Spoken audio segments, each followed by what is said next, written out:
साल 2019 का वो समय जब भारतीय जनता पार्टी ने कहा था कि अब की बार 75 पार, कांग्रेस ने कहा था कि अब की बार 75 पार नहीं, जमुना पार, यानी कि अब की बार बीजेपी सरकार नहीं आएगी, कांग्रेस आएगी। उसके बावजूद भी कॉन्फिडेंस में कांग्रेस पार्टी नहीं थी कि वो हरियाणा प्रदेश में सरकार बना पाएगी या नहीं बना पाएगी।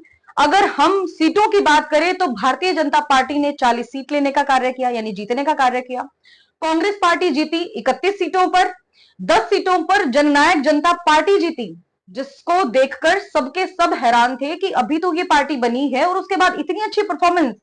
और नहले पे कहते दहले वाली बात हो जाती है जब भारतीय जनता पार्टी को ये जरूरत पड़ी कि अलायन किया जाए और अलायन करने के बाद, यानी कि गठबंधन करने के बाद सरकार बनाई जाए, जिसके बाद 40 सीटें भारतीय जनता पार्टी की, 10 सीटें जननायक जनता पार्टी की, टोटल हुई 50 और 46 पे तो पार्टी जो है सत्ता में आ जाती है। तो अब जो मैं बात कर रही हूं, इसके साथ ही आप लोगों को बता दूं कि जननायक जनता पार्टी 10 सीटों पर जीती थी और जो अन्य थे उन्होंने 8 सीटों पर जीत प्राप्त की थी। लेकिन आज का सबसे बड़ा सवाल कि कौन सी पार्टी अब इस 2024 के विधानसभा चुनाव में हरियाणा पर राज करने वाली है, यानी कि सत्ता में आने वाली है। 3 सर्वे रिपोर्ट हैं। पहली है लोकपाल सर्वे, दूसरी है टाइम्स नाउ मेडराइज और तीसरी है इंडिया टुडे की, जिसमें सी वोटर ने इसमें सर्वे किया है। मूड ऑफ द नेशन एक पोल क्रिएट किया गया जिसमें यह पता लगाने की कोशिश की गई कि हरियाणा के जो सीएम है नायब सिंह सैनी, उनके कार्यों से कितना संतुष्ट है, हरियाणा सरकार से कितना संतुष्ट है, जिसमें बहुत सारी चीजें ऐसी चौंका देने वाली आई है कि जो ये आंकड़ा था कि संतुष्ट होने वाला, ये 30 के पार ही नहीं गया। अगर सरकार की बात की जाए तो 23% लोगों ने कहा कि वो इस सरकार से संतुष्ट है। अगर बात की जाए कि नायब सिंह सैनी के कार्यों से कितना संतुष्ट है, तो लोगों का जवाब था 27%, यानी कि 27% लोगों ने ही सिर्फ और सिर्फ नायब सिंह सैनी को लाइक किया, बल्कि 18% न्यूट्रल रहे।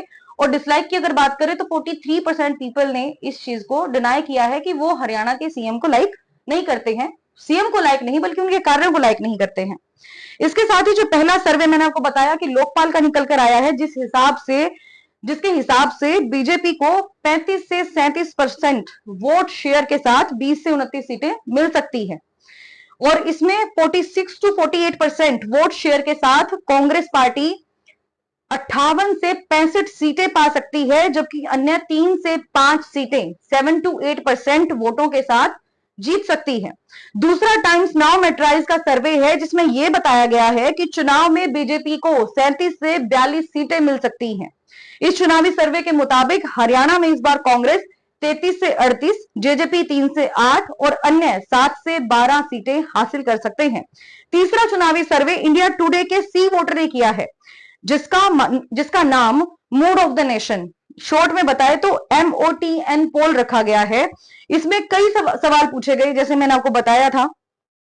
पहला जो सवाल पूछा गया कि आप सरकार के काम से कितना खुश हैं, तो इस सर्वे ने बताया कि 27% लोग ही संतुष्ट हैं इस काम को लेकर कि वो भारतीय जनता पार्टी ने जिस तरीके के विकास कार्य करवाए उससे संतुष्ट हैं। ओवरऑल MOTN सर्वे के मुताबिक इसी सवाल पर 44% लोगों ने खुद को असंतुष्ट बताया और 25% लोगों ने कुछ हद तक संतुष्ट करार किया। सीएम नायब सिंह सैनी की परफॉर्मेंस का प्रश्न हुआ तो 22% संतुष्ट, 40% असंतुष्ट और 19% कुछ हद तक संतुष्ट दिखाई दिए। हरियाणा में साल 2019 में मैंने वही बात बताई आपको कि 40 सीटें भारतीय जनता पार्टी ने जीती थी, कांग्रेस ने 31 सीटें जीती थी, 10 सीटें जननायक जनता पार्टी ने जीती थी, 1 सीट इनेलो ने जीती थी और बाकी की 8 सीटों पर निर्दलीय विधायक बने थे।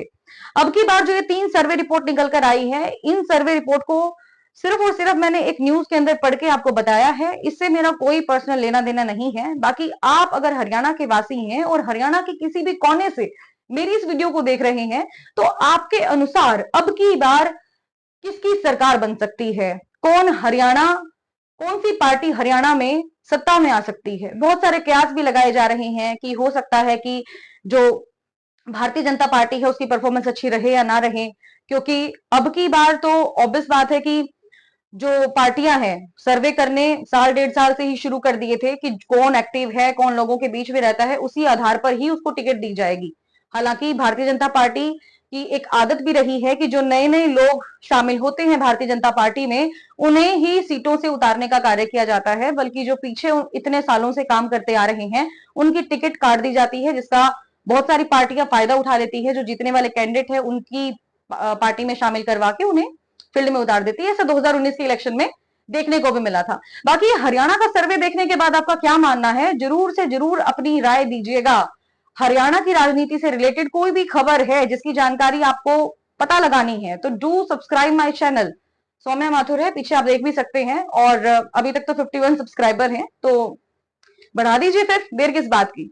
Thank you so much for watching this video and don't forget to like if you like this video. Thank you so much.